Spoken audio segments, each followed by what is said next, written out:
நீங்கள் காலத்தை வீணடிக்காமல், கண்டது கடியதில் சுத்தாம, அன்பே உருவாய் மாறிக்கங்க. 4 பேத்துக்கு நல்லது செய்ய ஆரம்பிங்க. எதையுமே நீங்க வணங்க தேவையில்ல. நான் சரியா புரிஞ்சுக்கணும். நீங்க ஆன்மீகம் அப்படின்னோனே கோயிலுக்கு போறது. வள்ளலார் எந்த கோயிலுக்கும் சொல்ல எந்த இடத்துலயுமே எழுதலைங்க. திருவள்ளுவரும் எங்கேயுமே எழுதல. திருமந்திரத்தில எழுதல. வாசகத்தில எழுதல. எதுலயுமே எழுதல. இது யார் எழுதியிருக்காங்கன்னா, ஏதாச்சும் இந்த மாத இதழ்ல எழுதக்கூடிய ஆளுக தான் கோயிலுக்கு சொல்லி ஆன்மீகம்னு எழுதிக்கிறாங்க. கோயிலுக்கு சொல்லி எந்த சித்தர்களும் எழுதல. கோயில்ல என்ன இருக்குன்னா, இவங்க புத்தகம் எழுதியிருக்காங்க இல்லைங்களா? இவங்க புத்தகத்தில சில குறியீடுகள் எழுதியிருக்காங்க இல்லைங்களா? இத ஃபுல்லா என்ன பண்ணியிருக்காங்கன்னா, இன்னொரு துறையில இப்ப இவங்க எழுத்துத்துறை. யாருங்க நம்ம இப்ப இவங்க எழுதுனதெல்லாம் மறைகளா எழுதுனது அதெல்லாம் எழுத்துத்துறை.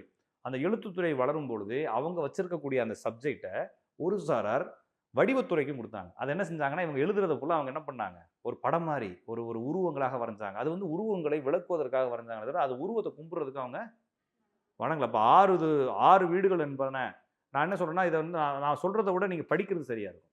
நீங்க Googleல போயிட்டு, இல்லன்னா நீங்க அ அ வள்ளலாருடைய எங்க வேணாலும் போயிட்டு, உரைநடை வசன பதில சுப்பிரமணியம்ன்ற தலைப்புல இருக்கும். அதில எடுத்து வச்சுட்டு, 6 வீடு என்பது என்ன? 6 வீடு நமது உடம்புல என்ன இருக்குது?